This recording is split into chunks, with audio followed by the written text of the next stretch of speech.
Good morning, everyone. So grateful to be speaking with you this morning on the power of appreciation. It's a great honor to be here. Every morning, as soon as I can, I sit. I find a place, any place, and I sit.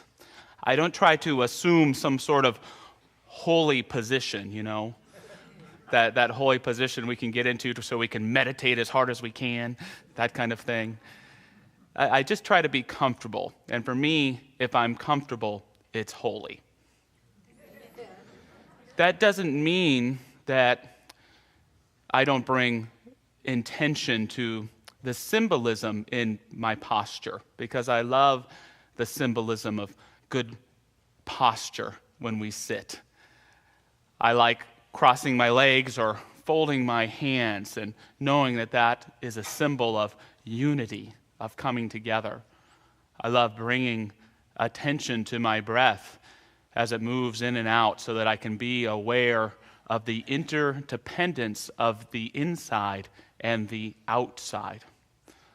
I love closing my eyes as a symbol of turning away from the conditions of the visible world to turn to the unlimited nature of the inner world. And once in a while, I don't do it too often because it's so uncomfortable, but to get on one's knees in a symbol of surrender and humility before the divine presence. But most of the time when I sit, it's kind of like this. And again, it can be sacred because it is indeed holy to be comfortable. When I sit, I always have two tools with me.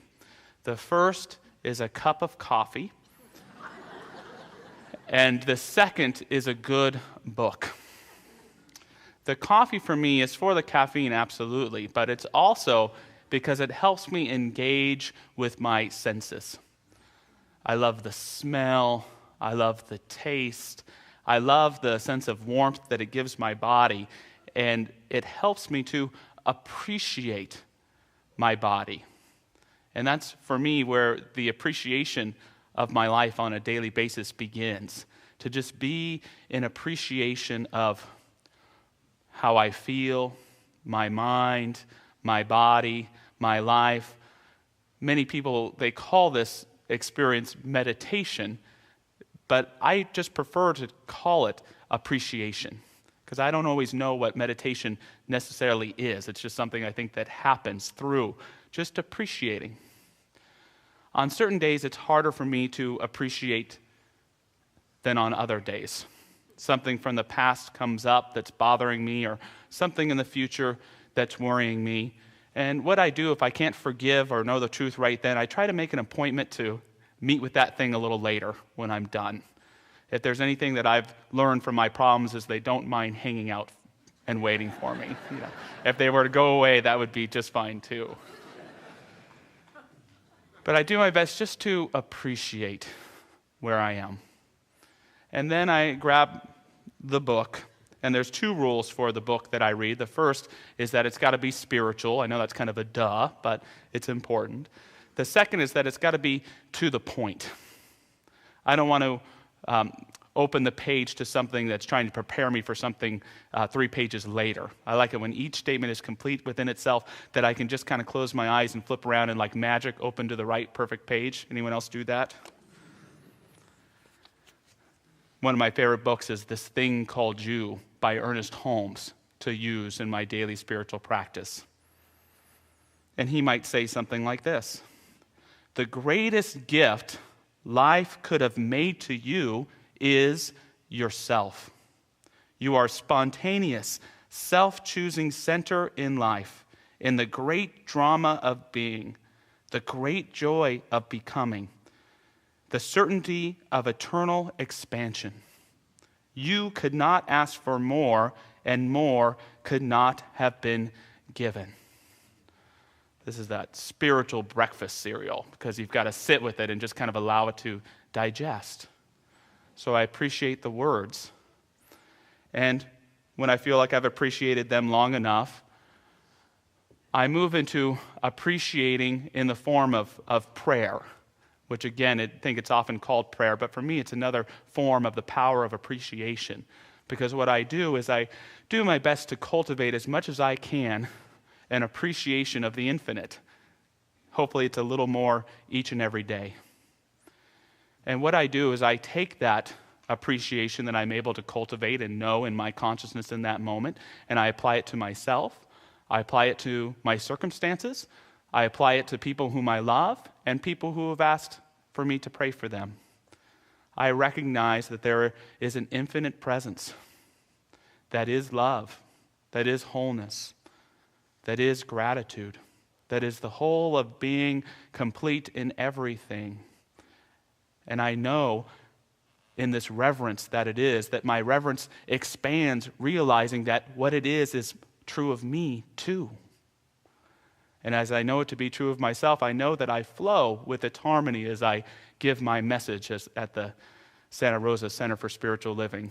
I know it to be true of my loved ones. I know it to be true of those who have prayed for me, and I know it for each condition that they're going through. In great appreciation, I let it be, and so it is. Amen.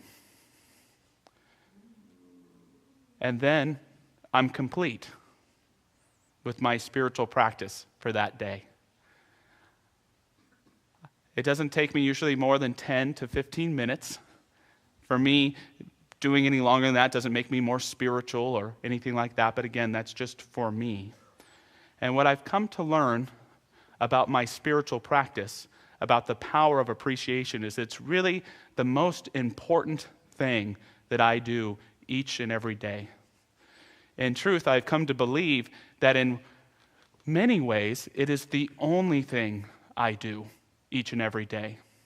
Because what happens is that every instance, every encounter, every confrontation, every choice that follows my time of appreciation in the morning is founded on what I was able to accomplish in that time. The choices I make aren't in reaction to what occurs during that day, but indeed in that consciousness of appreciation I was able to cultivate. It's really an amazing thing when I think about it. Everything that is good and holy in my experience of life has come through the power of appreciation. The ability to be grateful. The ability to open myself for forgiveness, for healing. The ability to understand what first cause is or what wholeness is. The ability to embrace an evolving and deepening experience of me, of God, of people I love, all because of the power of appreciation. We're celebrating Thanksgiving, and gratitude is, to me, one of the greatest gifts that the power of appreciation has given me. In many Indian philosophies, they teach that we don't just have one body. They teach that we have many bodies. And one way of interpreting it is to say that our initial body is our food body. It's the body that's for the worms. It's for the earth. The next layer of body we might call the breath body. It's the I am body. It's the breath. If you take a breath with me, it's the breath that says, I am. I exist. I'm here. Deeper than that is the body of the senses. This is where that I am energy moves into sight and touch and taste and smell, where we center and know ourselves embodied in our being. Deeper than that is the wisdom body. This is what Ernest Holmes would refer to as the one mind. It is a collective of all the wisdom and all the understanding of the ages that each of us tap into, that each of us are a part of, that inspires each of us to not only live, but have a comprehension of what life is. And then the deepest body of all is known as the bliss body. It's the part of ourselves that is always aware of its oneness with God, and therefore is always in bliss, always in joy. To put it in Christian terms, it's like the part of us that is in heaven already while we are here on earth, guiding us, inspiring us, moving us. For me, we might as well just call the bliss body the gratitude body. It is that part of ourselves that is in gratitude all of the time. And I'm wondering if that resonates with you. I know it resonates with me, that this idea that there's a part of me that is in gratitude all of the time, no matter what. A part of me. Do you resonate with that? I remember after one of my appreciation practices, heading into the bathroom and looking at myself in the mirror and knowing something different about myself that day. There was a gray hair right here. I have several now, but this is the first time I noticed one, and I immediately kind of went into a panic. It's all downhill from here. But I stopped myself, and I said, you know what? I'm going to ask myself how I really feel about this situation. So I just took a deep breath. How do I really feel? And the answer was just grateful. So grateful. That's how I really feel. Grateful to be alive. Grateful that life is, grateful for my connections, grateful to do the work that I do, just so grateful. Was I grateful for the gray hair? No, I wasn't. But it reminds me of something the late modern philosopher Robert Anton Wilson said. He said, "You are exactly as large as that which you love and exactly as small as that which you allow to annoy you." So this breath for me was about getting back to the wholeness. I've come to call it for myself a gratitude breath. When someone pisses me off, I take a gratitude breath. When I'm in traffic and I'm not getting where I want to go, I take a gratitude breath. It's recognizing that I am not the victim of circumstances, but I'm always available to me is the opportunity to appreciate the whole of my life, and that no one or nothing or no circumstance can ever take that from me. The power of appreciation gives me the power of gratitude, and it allows me to see wholeness, not just in relationship to all of my life, but to any given thing I'm willing to give my attention and focus to. What an amazing power we have, that through our consciousness we can reveal the sacredness of anything.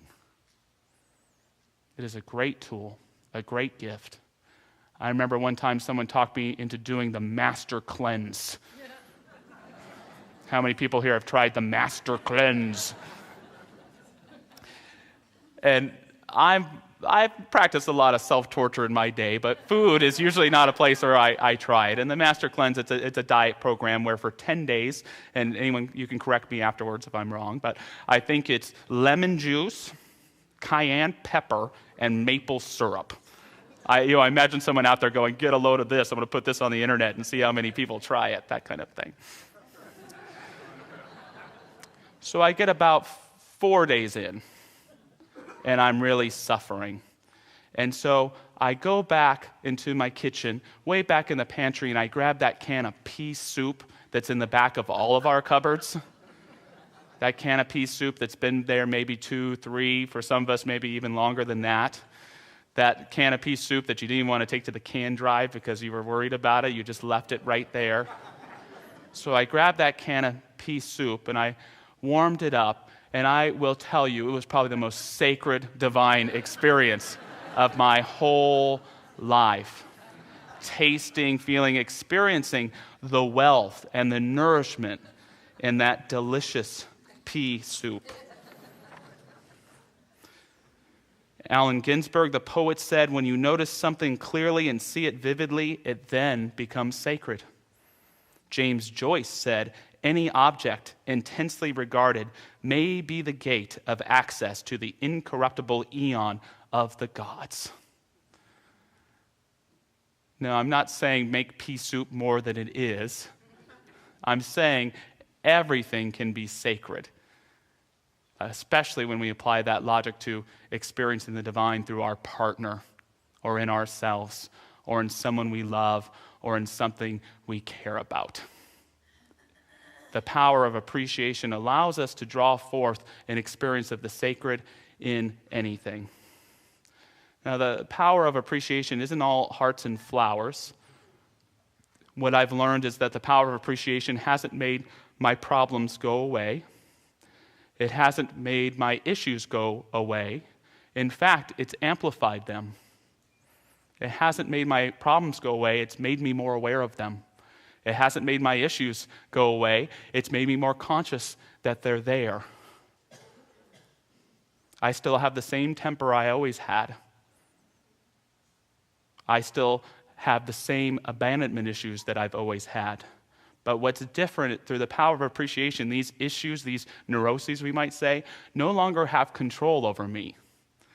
I'm in control of them. I am aware of them. I listen to them. They come up, but I am always at choice. That power of appreciation always gives us the power to choose how we're going to respond to anything that's taking place, including for myself when I'm all over the place, when I'm scattered. What I've learned through the power of appreciation is that there's really no such thing as mediocrity. There's really no such thing as boredom.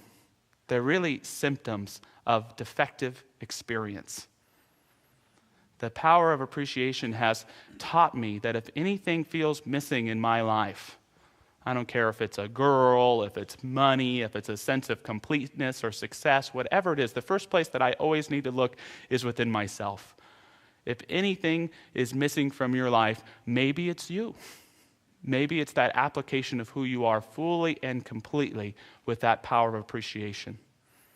The power of appreciation has given me the gift of wholeness.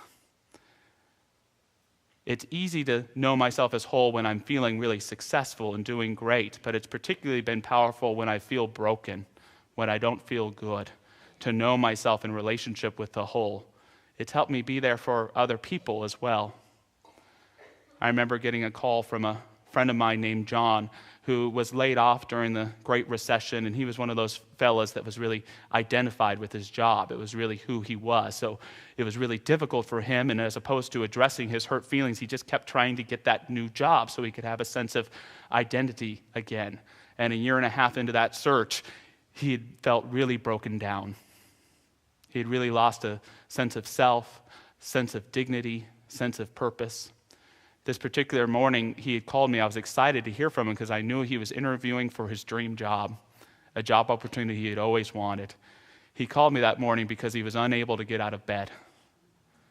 He was in such fear. His dignity felt that it was at such its last moment that one more rejection, one more no, and he would completely fall apart. So there he was in his brokenness. And you know what I wanted to do? It's the first thing that I usually want to do when I'm hearing anyone's problem. I want to fix it.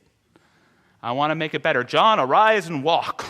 Go to that job interview. Just be yourself. Go get him, tiger. But that wouldn't have been very authentic.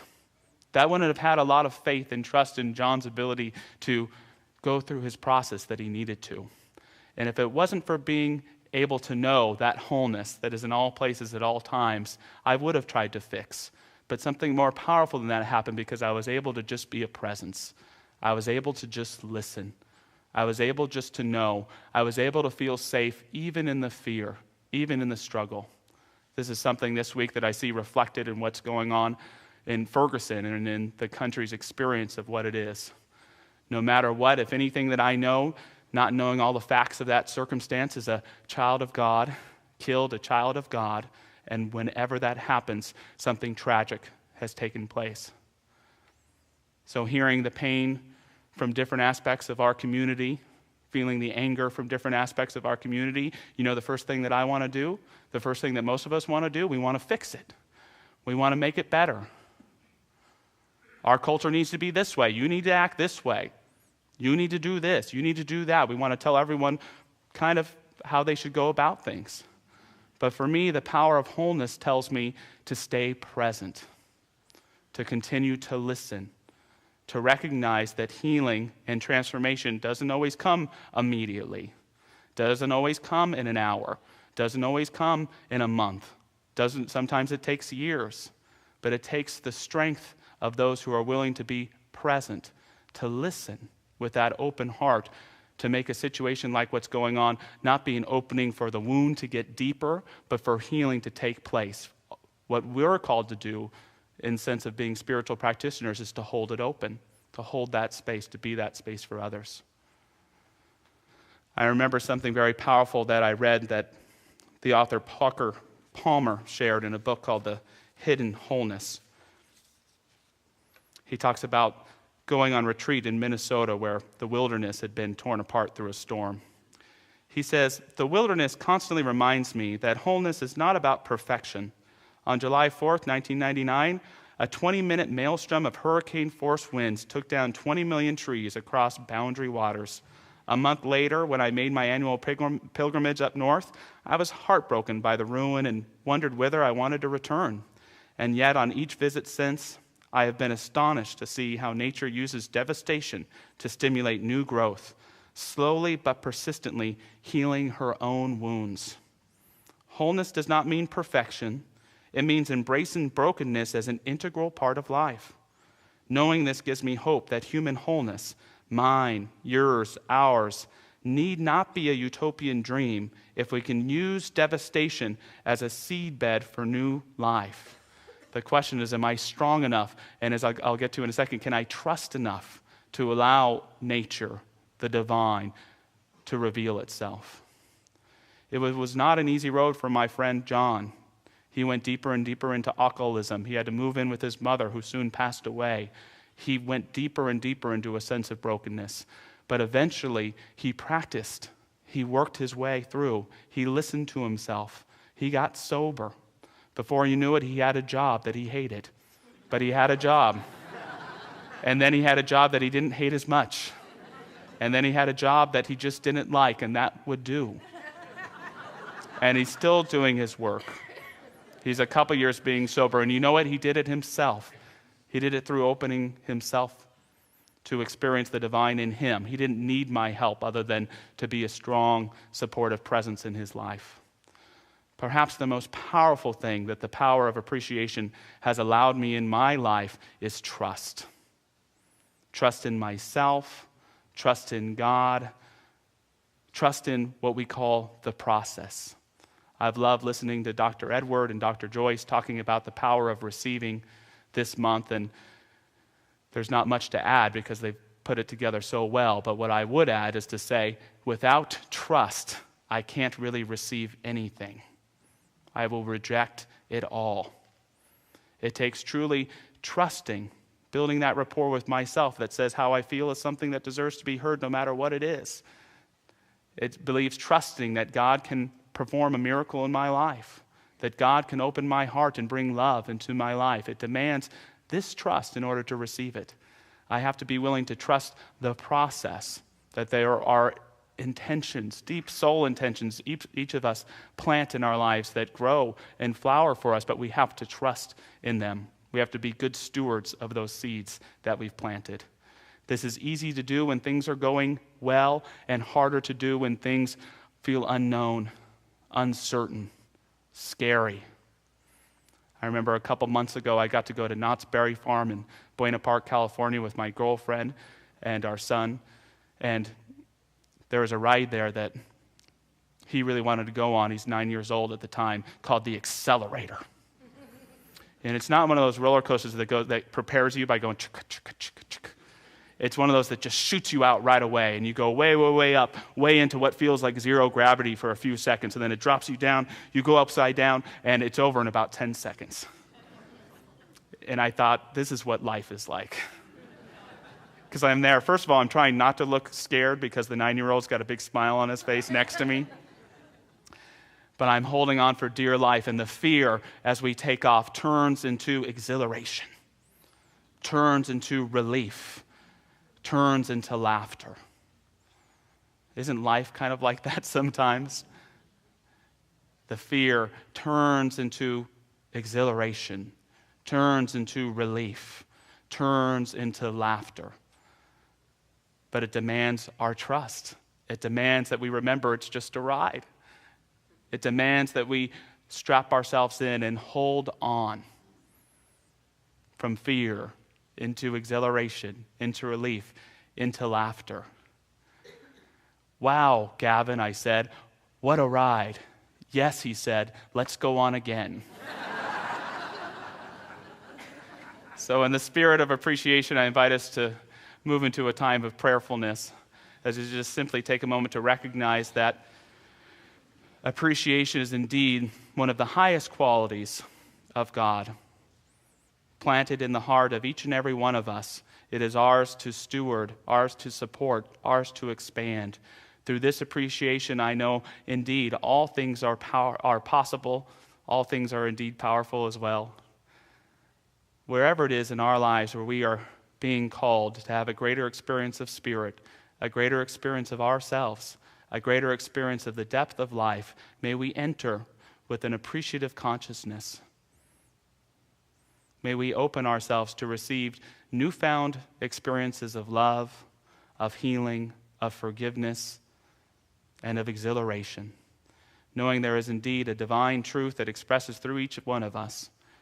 That, as Ernest Holmes would say, we are not just individuals, we are individualizations of. I know that centered right in the heart of who we are is the ability to bring the divine to life. May we bring it to our own lives. May we bring it to the consciousness of our country.